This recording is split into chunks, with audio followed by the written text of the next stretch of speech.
Do you want to know what the fallen are, little one? In a sense, they are angels, but not the angels your mom imagines she prays to. Brass trumpets picnicking in the clouds. In their true essence, they are great swirling engines of wing and blood, fiery eyes that peer around the corners between worlds. Dark, radiant things conjured from fresh battlefields. A Frankenstein's Valkyrie, forever crashing to Midgard. What grief demands their hate? What vast cannibal hunger?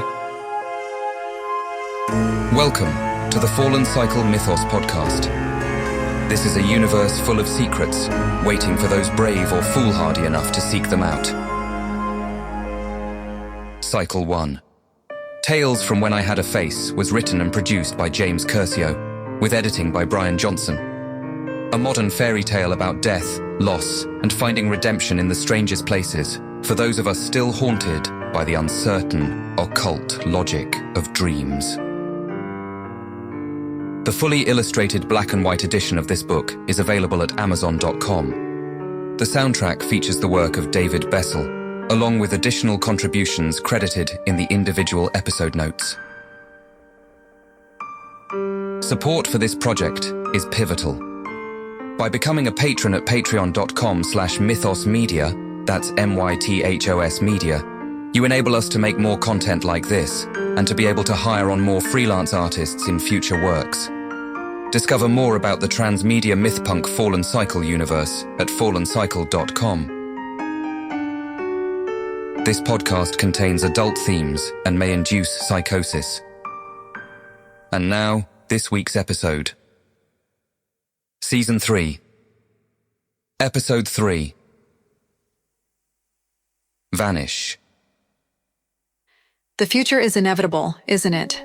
You can feel it out there, floating in the dark, that anonymous iceberg waiting with stars in its eyes for the Titanic to cross its path and make it famous. This is how I like to remember us. Blue washing my hair in the bath. I relinquished myself to her, floating in the soapy water like a drowned mermaid. For that single moment, I really think I was happy. Just happy. Though some part of me already knew. The ache of that happiness was born, in part, from a sense of foreknowledge. My mind was far away. I saw a wind-blown expanse of desert, the Allura, 2 roads crossing in its heart. To the south, the stone-girded ziggurat waited to drink her next offering dry, while to the west lay the glass-globed wonder that was Ashanti, and to the north, the purple mouth of the Great Divide tongued the sky, waiting to swallow more souls, to pull them beyond, on the long road to the House of Bones. The second world and the design of Gran's altar were identical, and now I had the growing suspicion that my girlfriend was from, literally from, that world herself. Blue gave me a look that she tried to pass off as loving concern, but I knew what it was. You're such a fucking space cadet. It's a good thing you're so cute. Isn't it, though? It can be so useful while it lasts. First gradually, and then all at once. Our golden light fades, a ripening sunset that withers to black. We must learn vulture medicine and reseed inward, become a flower that no longer has need of its petals. This was Gran's path. The barren earth made her grow hard and strong. It was not mine, though. My beauty would become a curse, as much as her scars were. It would be good to learn a new trick. Tomorrow. Tonight, I was exhausted, and I didn't want to learn anything. My legs and arms ached from running through the woods with her, from wrestling her to the ground afterwards, though the burn was slowly bleeding away in the warm water. Sore from her teeth biting into my flesh, her nails like little razors reddening my back. I chuckled and kissed her on the cheek. The face she wore, the desire it evoked. What did they have to do with her? Were we just kissing each other's masks? She looked back at me, and I felt that I was looking at her across a void, a gap. For one part of my body, stretched out across time, this is happening right now. The ripple of candlelight in her eyes, the womb warmth of the bathtub, that's all happening now. Time is fixed in place, complete. We rush through and lose ourselves in the process. We use one another to try to reclaim ourselves. History's shadow is long. It reaches us in the future, but our shadows fall into the past as well. Mutually dependent. Where is there a true point of origin? Blue was looking up at the moon through the bathroom window as I drifted in these thoughts, her body illuminated by its otherworldly light. Her own thoughts floated out there silently in the world above. I'm done with this city, totally finished. But, she said, noticing my pulse quicken, I'm not finished with you. I met her gaze and held my tongue and my breath. Suddenly, this was a significant moment. Let's hop on a train, she said. A bus, whatever. All right, I said, as if coming out of a dream. Just like that. We would leave and never return. I mean, fuck it, right? What was keeping me here anymore? School was a waste. Gran was dead. My mother was dead. My father was an awful husk of a man. There was a world waiting for us out there, where we could bask in one another's glorious presence, and here we idled away our days in dusty classrooms. That's exactly what we would do. Let's do it, I said, this time more forcefully. Pick a train at random, so long as you're on it. But that isn't what happened.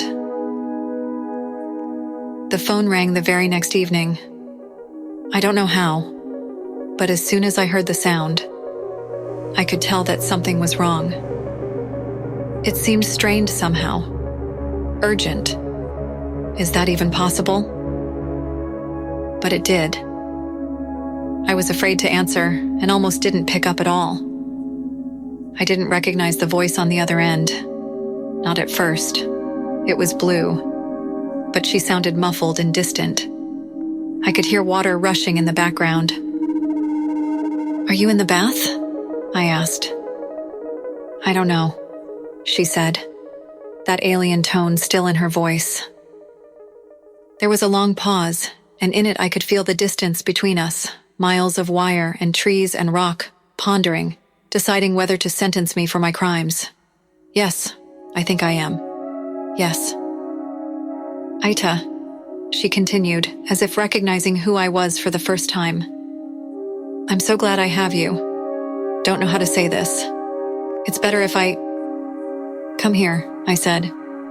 Can I? Please. Yes. Right over. There was more silence, except the water, which roared in my ears like television static. There's blood everywhere, she said, though it was as if she was talking about orange juice. Not mine, I don't remember. What are you talking about? I asked, anxiety piercing my chest, spilling into my voice. I took a breath. Whatever it is, we'll figure it out, I continued, trying to make it sound routine. It's what you say.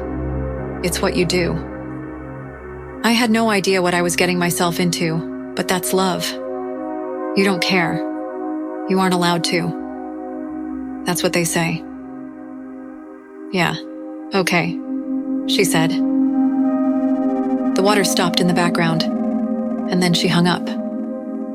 In my mind's eye, I saw a raven wheeling in lazy circles above leaves the color of a campfire, gliding on an upcurrent of warm air.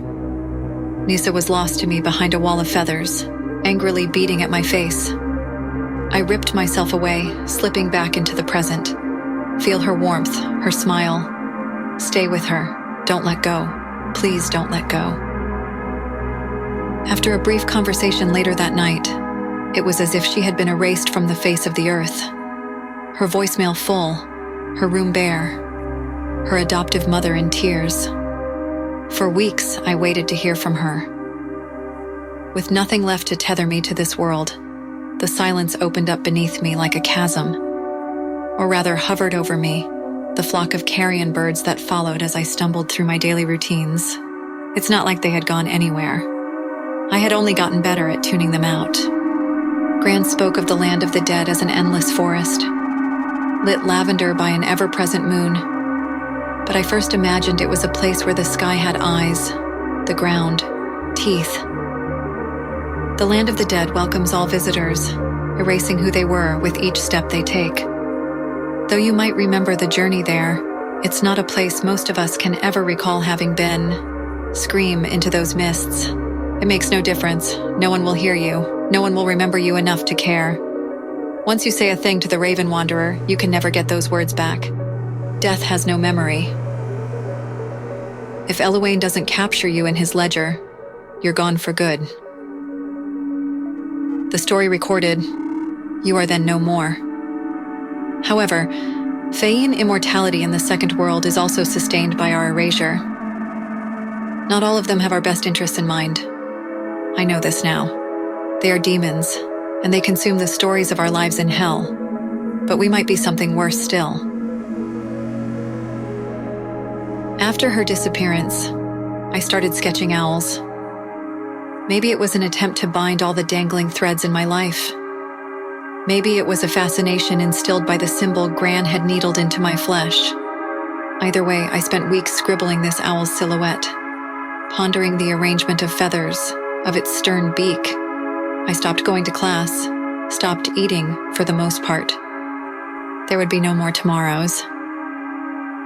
We think we know how everything looks, but when you sit down to draw, you will quickly discover we haven't any clue. Yes, certainly we know that birds have wings and snails shells.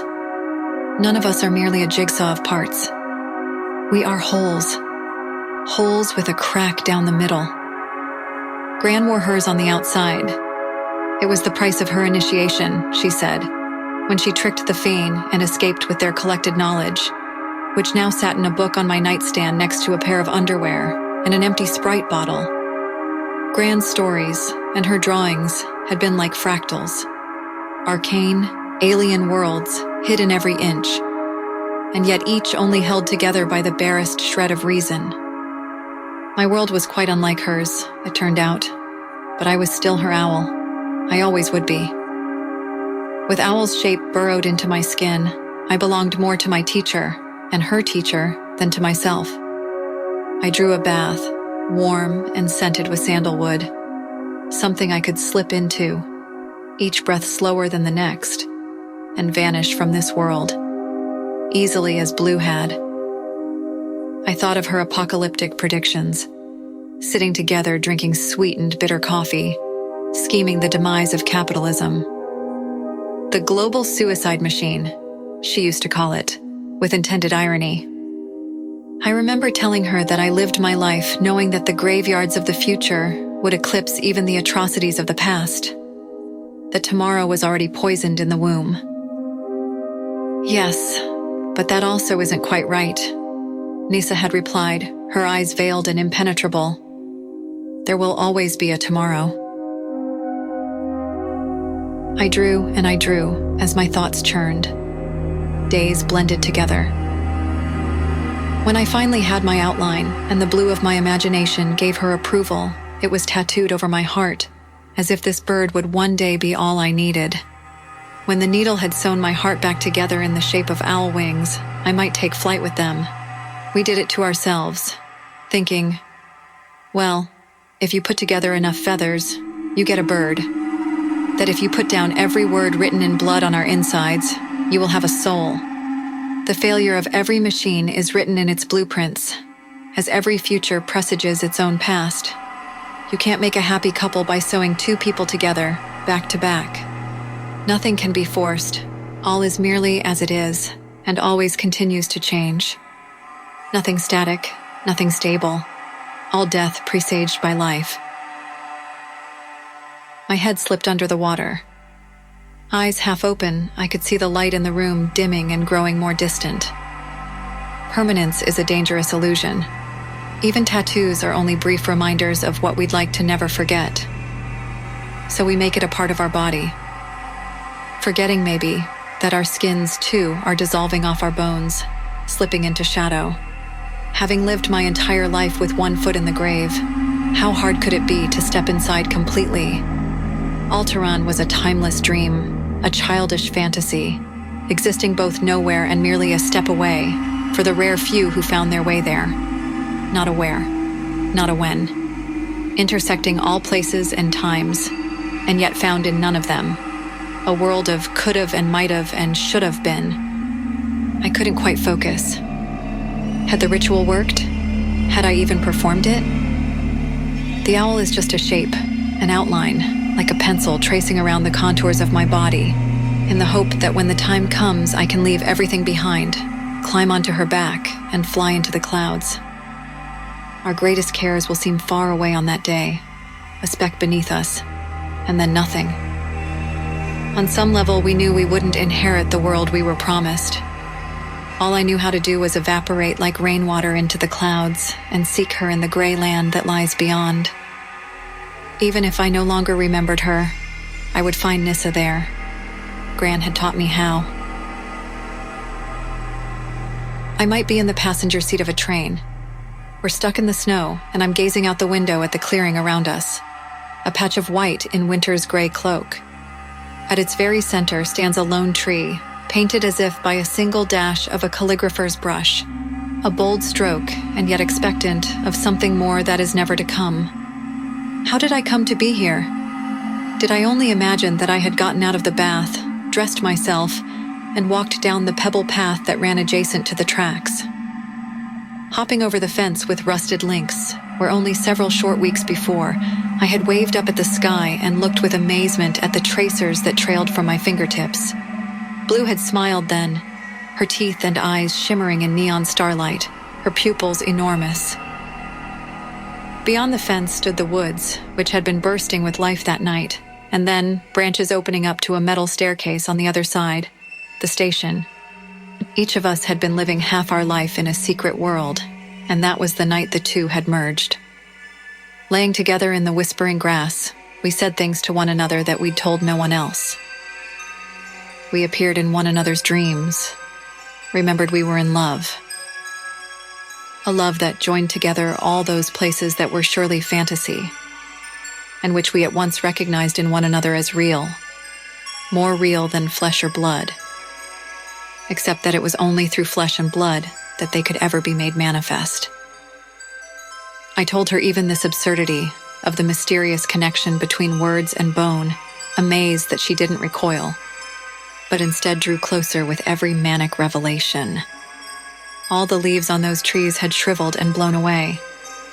It was no longer that day. It would never again be that day.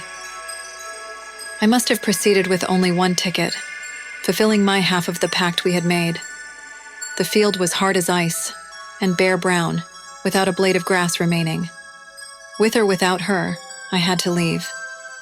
There really was no reason to stay. Not that I was entirely alone in my trek to the train station. I carried my stuffed cat close by my side. Dana. You remember her, don't you, grandfather? When no one was looking, I still sometimes whispered my secrets in her plush ears by the light of early dawn. She roared like a lion at our enemies through the faded stitches of her mouth, and watched over me as I slept. When I was younger, I fed her the fanciest meals I could make, tea parties of oak leaves and locust shells. Her eyes had rubbed off a long time since, which gave her a disturbed look. But I loved her all the same.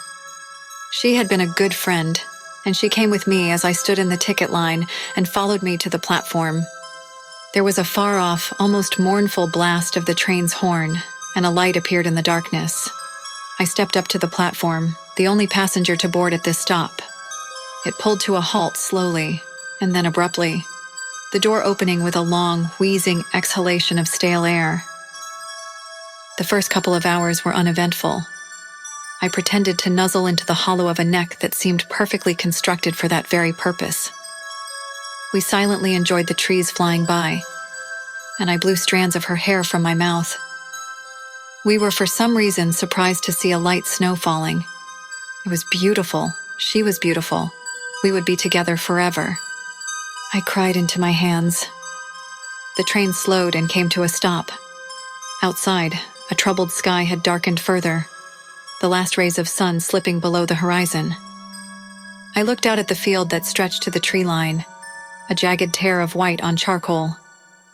In the middle of the field there stood that lone tree, denying the inevitability of winter. I imagined Dana slipping out of my bag, casting me one last pensive glance before tromping off in the snow. As if on cue, a flock of birds sailed across the field. A shiver ran up my neck, turning into a silent scream on my scalp as they formed a circle and spun round and round that tree. The birds took roost in its branches. There they sat, crooked beak and wing, waiting for me. "We need to get out," I said, too quietly. Another train rounded the bend, where the field was darkened by the trunks of skeletal trees. It bore down on us, its searchlight casting ripples over the snow like marbling in moldy cheese. The cabin wasn't empty, but no one else noticed this ominous specter, or maybe didn't care. I heard Gran's voice in my head. You speak with half words and think so quiet I can't hear you. Think loud, speak loud, make your presence known. I had to flee before the ravens found me. My Gran had drilled this into me, again and again. My entire life was a walk down that dark tunnel towards the light, but now I stood upon the threshold. This time it was for real. Panic drummed behind my eyeballs. There was a great flock of the birds overhead, shrieking in a gyre, and for a moment the entire world was engulfed by their feathers as the squealing of brakes joined their raucous calls. Their feathers were a smear of perfect black, splitting the field in half. The sky was blanketed, thousands of them, flapping and fluttering savagely, tearing a hole in the fabric of the world. 1,000 dead voices screamed as snow continued to coat us in silence. Even in that desperate moment, part of me was still 7 and sitting in the candlelight, throwing the bones with Gran. Again and again they came up the same, hitting the ground hard, like the crack of a snare drum, beating the same message in triplicate. "Death, death, death," the bones had said. Some of us are stubborn. Some of us don't want to play along. Some of us already know the darkness that awaits us beyond the most alluring light. Ah, little owl, I have taught you another way. Away from his grasp now. Follow my drum in the dark.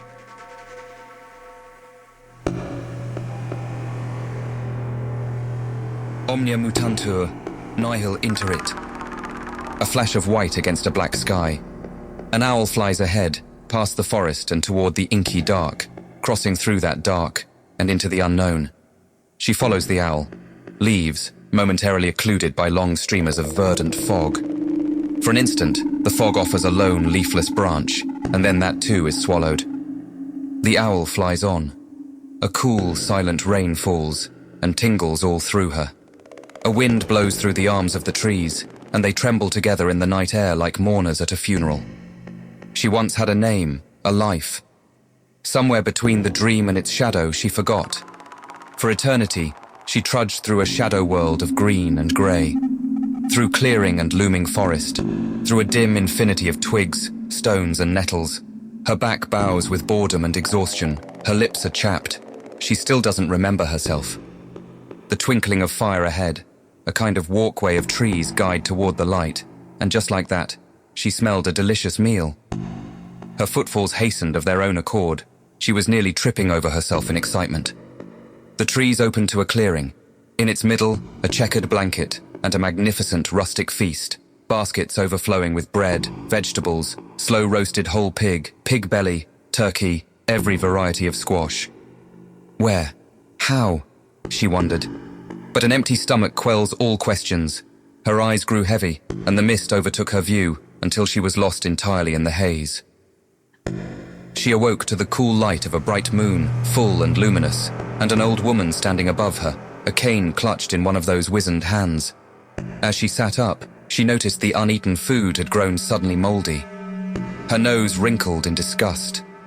The left side of the old woman's face was scored and knotted, like a burnt tree trunk. Feathers and bones were woven into her hair, and her clothes rustled in the wind. "Oh, my little Ayta," the old woman said, not unkindly. But she did not yet recognize her Gran. She poked Ayta with her walking stick and cleared her throat. "You look older than when I last saw you." Then she stood back, and squinted, though not much older. "Who are you?" Ayta started. Gran smiled knowingly. "You will remember, in time." She turned back toward the deep forest, already walking ahead and speaking over her shoulder as she moved. "Follow me. Our cabin isn't far. We have a nice warm bed." "We?" Ayta asked, following behind. The two of them wound their way along a confusing path, choked with brambles. Ayta could hear they were approaching a stream. "So many questions, young one," Gran said. She hopped across the slippery, moss-covered stones that lined the running water as adroitly as an old goat. Ayta, on the other hand, stumbled and splashed behind. "You must be tired," Gran reasoned. "Otherwise, how could little old Gran be faster than little Ayta?" They entered an even denser part of the forest now. Without Gran as a guide, Ayta surely would have become lost. A path of stones emerged from the underbrush and led toward a small but cozy cottage built by skilled hands, directly into the body of a bloated tree. Overgrown with moss and vines, the indents of small windows were the only break in the foliage that carpeted the lower level. Gnarled roots strangled the earth at its base, but the upper level was bare and had a brick chimney. Wisps of smoke drifted upward and vanished. The amber light of a fire poured from those windows into the darkness of night. Gran patted Ayta on the shoulder once and said, "Must chop wood, carry wood. You go inside. There is someone who wants to meet you." Ayta had to go onto her toes to peer through the cottage windows. Inside, she saw a woman braiding her hair from the back. She had just gotten out of a bath and was toweling herself off. Ayta looked away and blushed, only then noticing that the old woman was already gone. A moment later, the cottage door opened, and the red-haired woman greeted her, now in a green silk bathrobe patterned with dancing fish. Ayta entered and found the first floor was a large open room with a kitchen overflowing with finery and goods, a dining area with table and chairs, fireplace along the far wall, and a circular staircase that led both up and down. She felt out of place and confused, and the woman must have noticed, for she took her by the hand and said, "I was once called Lilith. You may do the same." "I don't even remember my name. Everything is so foggy," Ayta said. "I feel as though I was dreaming, except this didn't feel like a dream." Lilith placed a hand to her cheek.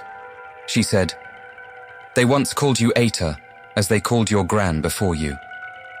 "How could you possibly know that?" Ayta asked her. Lilith smiled and took a seat at the wood table.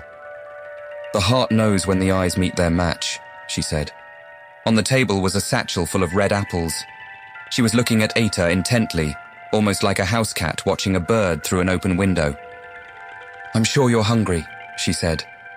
The apples were large and gleamed in the light of the crackling fire. They were so well polished that Ayta could see her reflection, a heart-shaped face framed by purple-pink hair and small bags under her eyes nearly the same color. She was as pale as the dead. She took a bite. It was delicious, and it wasn't but 5 or 10 minutes before the table was covered in apple cores. Lilith continued to watch intently, her hands folded before her. Ayta put her hands to her belly. "Wow, I was hungry," she exclaimed. "So are we," Lilith said, standing and extending a delicate hand as she rose. Her eyes sparkled, her lips turned upward in a wicked smile. "Dance with me." Ayta swayed back and forth, suspended by the strength of Lilith's muscular arms and hips.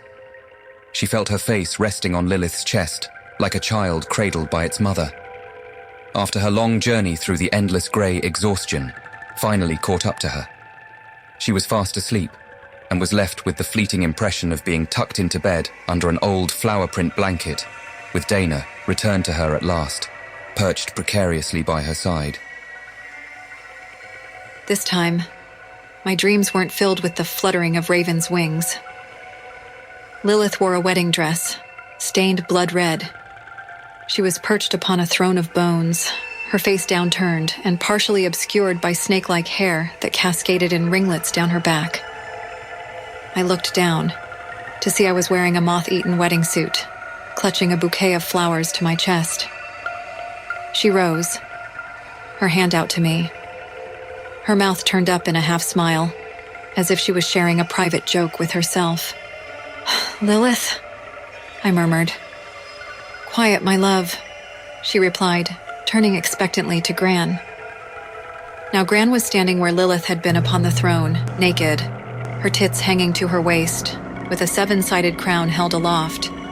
In the woods around us now I could see shadows, a crowd of faceless souls sitting at attention. These sleepwalkers traveled from throughout time to witness our wedding ritual. But they would not stay long, for the dreaming should not linger in the land of the dead. Gran placed the crown upon my head. My granddaughter, this is a happy day for our family.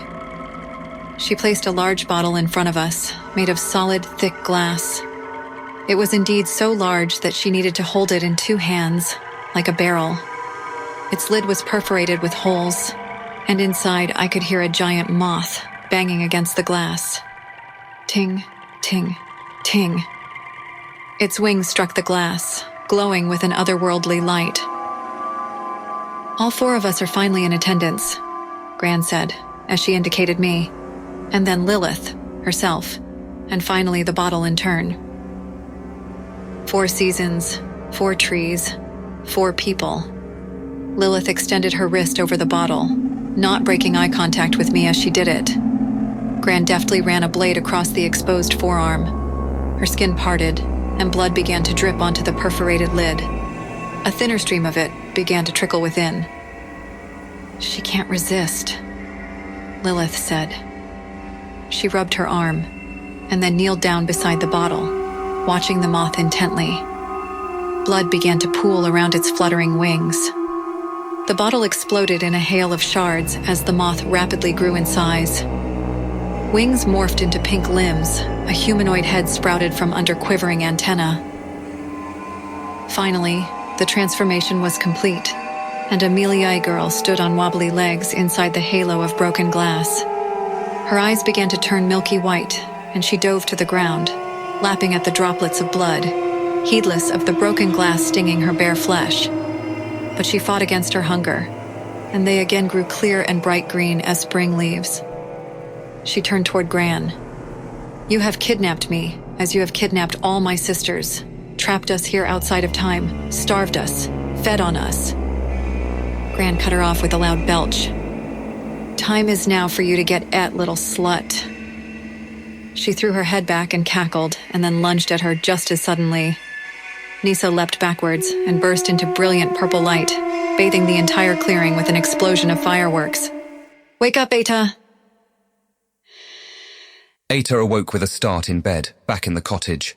There was a paned window by the nightstand, which she immediately noticed, for a tapping sound seemed to be coming from outside. She propped herself up by the arms and peered through the glass. An incredibly large moth was buzzing its wings outside as it hovered in front of one pane and then the next. Couldn't get into my dreams, eh? Ayta said, bemused. She pondered a moment and then walked over to the window and opened it with a hefty shove. The pane swung open, and she was floored by what she saw. A deep chasm yawned directly beneath the window, going down, down into a dark that was like a hole in the cloak of night. Around that center of absolute dark, she could see a mass of ravens' wings, thousands of them, beating against one another, some rising, while others fell, circling round and round the center of the maelstrom, wheeling before the clouds that seeped into the dusk and the full moon beyond. Holy shit! What is this place? Ayta said aloud, to no one in particular. The moth, momentarily forgotten by Ayta as she marveled, had flown through the window. When Ayta turned around, she started. The girl from her dream was casually lying naked in the bed where she had been, her legs crossed. The curve of her hips and angle of cheekbone was sharp, but she smiled softly. She was an unnatural shade of white, like pearl or bone, except for a dusting of electric pink freckles that cascaded from her cheeks down her chest. Hi, Ayta asked, taking a tentative step back toward the bed. We have to leave, now. This isn't a dream, Ayta asked, sitting down beside her. The dreaming of the dead. Ayta crossed her arms. Who are you? Nyssa, she said. Nyssa, I'd like to go with you, but Something in me tells me that I shouldn't leave Gran. She's the reason we have to go. She is coming. Nyssa stood and began backing toward the window. No, wait, don't leave. There was the jingling of a bell as a door opened, and Lilith entered with an antique silver serving tray in one hand. A pile of apples rolled around on the tray as she approached. "Who were you speaking to?" she asked Ayta as she handed her an apple. "No one," Ayta said, absently taking a bite. She scanned the room, but Nyssa was nowhere to be seen. "I had terrible dreams." Lilith leaned forward and kissed her on the cheek. "This place is full of bad dreams," she whispered. Ayta nodded, but then she said, "It wasn't just a dream, was it?" Lilith looked out the window. "No. I'm dizzy," Ayta exclaimed as she slumped face forward on the bed. Her eyes widened in shock, but her arms and legs suddenly wouldn't follow her commands. She was trapped inside a rag doll. She screamed, but no sound came. "I'm sorry, this is for your own good," said Lilith as she dragged Ayta from the room. To her dimming vision, what had been apples on the tray now appeared as partially eaten chunks of heart meat. She awoke in the dark. The ground was damp concrete, but that was all she could tell. She screamed and heard her voice echo back at her, hollow and deadened by something unseen. She lifted a hand to touch her face and heard a loud clack as its movement was restricted, and there was the bite of cold steel. A chain, or chains, held her in place. She screamed again and struggled and sobbed, and finally, in resignation, fell into sullen silence. Then she heard a voice. "It's me, Nyssa." Ayta could have cried with joy if she hadn't have already used all her tears. A cool blue-green light pulsed softly from her shoulder, where a large moth perched. She imagined it regarded her with those bulbous eyes, although it was hard to tell. "You're back," Ayta said, trying not to sound considerably less excited than a moment before. "So," Ayta continued, when the moth unsurprisingly said nothing. "You're that moth?" "No, genius," the moth said. "I'm a Meliai. This is our natural form here." Ayta frowned. "Look, talking to a glowing insect is kind of weird for me. Can you turn girl-shaped again?" In an instant, Nyssa was kneeling beside her, inspecting the chains that fastened her in place. The light grew dimmer, but continued to shimmer all along her opalescent skin. She sighed. "We don't have long." Ayta nodded. "Something awful happened to Gran, didn't it? And that's why she—" But Nyssa was searching Ayta's face closely now, rather than the chains. "I need something from you. Then I can help you escape. Okay?" "What do you need?" "I need your sap," Nyssa said. "Excuse me, my what?" Ayta said. "Just a little bit." For the first time since coming to this strange place, Ayta had a sense of remembering. It wasn't actually any particular memory, but rather the feeling of a collection of memories, a shape looming in the darkness that she somehow knew was herself. This was a story Gran had once told, or perhaps it was. Nyssa bit down on her finger, and Ayta let out a shrill yelp. The Meliai began to suck. The corners of her mouth turned up in the faintest hint of a smile as her tongue pulsed over the wound. A minute later, she licked her lips. "You could have warned me," Ayta said. Nyssa grabbed hold of the chain. "I did." With a gentle tug, it snapped like a thread. The two of them fled through the forest, away from the chasm and toward a river that cut through the other side. They found a small rowboat moored at a dock by the water's edge. But as they climbed aboard, Lilith came charging from the wood, a dagger clutched in hand. She yelled, "She's mine!" The two of them pushed off from the shore and began paddling as fast as they could. "Curl up and go back to sleep in the roots of the winter's tree, fallen one," Nyssa replied, as they glided over the black water, mist curling from its surface. Lilith disappeared into the grey. Nyssa balanced the paddle on her lap and turned back to Ayta. "The two of them have captured all my kind down here," she said. "I must escape this place." "We could escape together," said Ayta. They paddled together in peaceful silence. Then Ayta curled up beside Nyssa, feeling safe for the first time, and swiftly began to drift, lulled by the bobbing of the water and the easy rhythm of her breath. "You seem so familiar to me, so comfortable." She reached up and brushed Nyssa's face with the back of her hand. Nyssa was looking over her shoulder, back in the direction of the darkened shore where Lilith had stood. I feel I've known you so many times before, but you always drift away. Ayta's eyes grew heavy. You always leave before we can. So sleepy. Nyssa looked down at her sadly and brushed away her hair. I must hide myself in the past, while it is the future that calls to you. Ayta drifted endlessly on the black water, alone. In the distance, a glowing orb of light floated off into the night. The great round always turns. Fall yearns for spring, and winter for summer. Ayta's eyes snapped open suddenly to find a serpent coiling itself around her leg. "Why do you run when you should be holding me?" said a voice. "Why do you call for that melee when you should be calling for me?" Then the snake was Lilith again, sitting across from Ayta in the boat, smiling that crooked grin, her hair wet and spilling across her breasts. "You fed me their raw hearts for days and made them look like apples.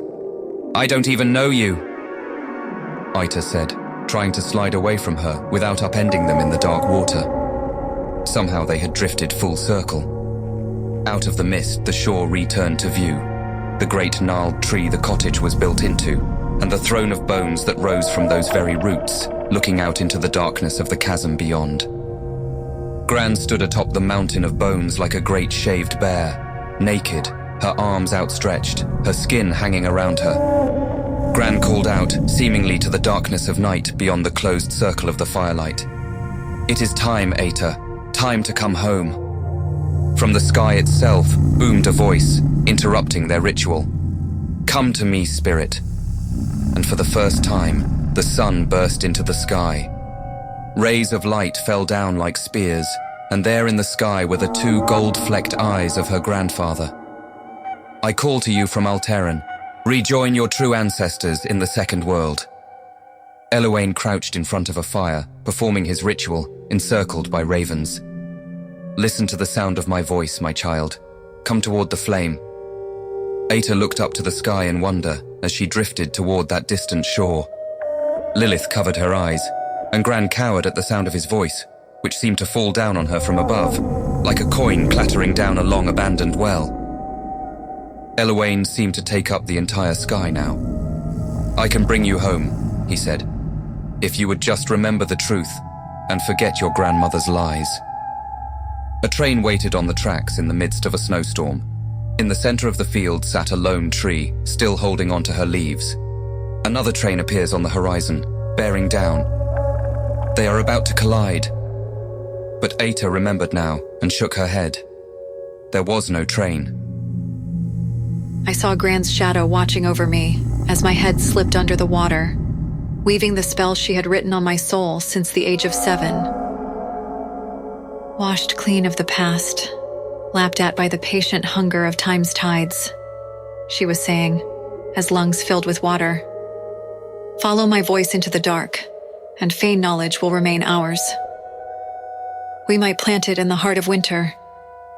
We three would become greater than even the fallen, eternally one, as we were meant to. Darkness, as we were meant to. As we were. Silence. I can hear her incantation no longer. I am... Eluane crouched in front of a fire, coaxing its embers to light new wood. "Listen to the sound of my voice. Come toward the flame. I can bring you home." Owl finally landed on the other side of the clearing and eyed Eluane suspiciously. "I suppose I am dead after all," Owl concluded, still not wholly convinced. "The seasons turn, but you have always been amongst us," Eluane corrected. He patted the ground beside him as Gran had once done on her lap. Instead, Owl perched hesitantly outside the circle of light cast by the fire now crackling and roaring in a large metal pot at his feet. "Very well, spirit," he said, smiling at her. "Sit by the fire and warm your feathers. Tell me all that your Gran has taught you." He stopped, and his voice grew even more soft. "She held such guilt about taking our book. A hollow, vengeful pride grew around it, like a tree taking on the contours of a boulder that has tried to block its reach for the sun. If she'd only let me, I would have said, all stories are borrowed. You will always bring them back to me, one way or the other. I am patient. You cannot steal from us, for we are the stewards at the threshold." He opened a black book and lifted his quill over a fresh page. "Your grandmother would not listen, but she trained you to be a good listener, didn't she, Owl? A good watcher, a good Oyun." He patted the ground beside him again and said, "You have nothing to fear from me." This time Owl flapped to his side. She began by saying, "This is my tale, and it is mine alone to tell you, here at the end of my life. I once had a face. I can still picture it, if I try."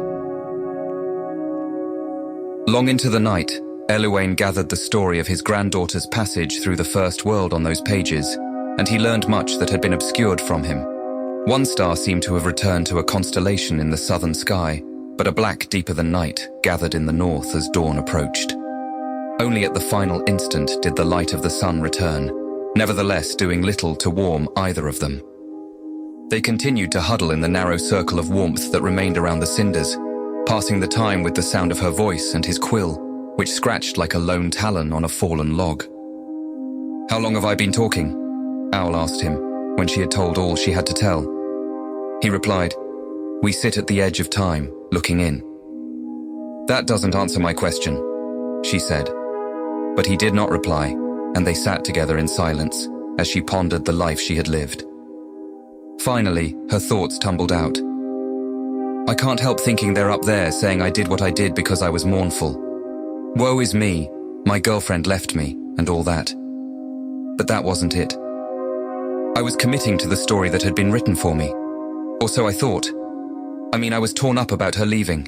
It still stings. But I wasn't trying to kill myself. I was trying to enter Alteran the only way I knew how. Christ. Overdosed in the bathtub. Typical. Are you still attached to thinking that you are Ayta?" he prompted. "I guess Gran knew me pretty well because she got me in the end," Owl continued, ignoring his question. "Right into her trap, just like she knew it would be. My drum still beats in that dark. Then I found you and brought you to the proper place. All is as it should be." Eluane smiled. "So," Owl said after another couple of moments of staring into the embers, "what happens now? Normally you would shed everything I have transferred to my ledger, and a new life might take root on the earth in your stead. But you are one of us. You get to choose. I like you, granddaughter. Won't you stay with me a while longer?" She regarded him cautiously. "And do what, exactly?" "Well, there is one thing," Eluane said. The fire was spluttering and sparking, the ring of damp snow encroaching further as time went on, and the air remained frigid. "What's that?" Owl asked, already knowing she wasn't going to like his reply. "This lover of yours, the one who vanished.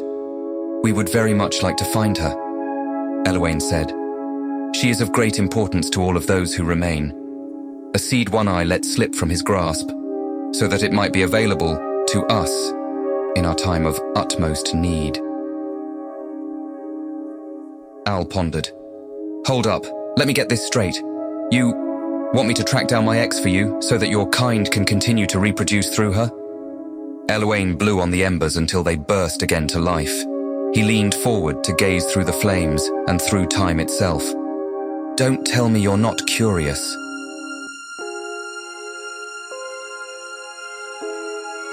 That's all for Season 3. Stay up to date with upcoming episodes by subscribing at fallencycle.podbean.com or wherever you prefer to listen to your podcasts. Check out the work of the contributing musicians. Those links and additional information is available in the text provided along with this episode. This audio edition was produced by James Kershaw, along with text-to-speech synthesis.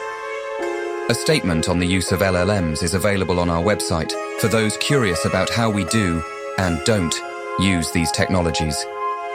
This podcast is Creative Commons 3.0, attribution, share and share alike, non-commercial use.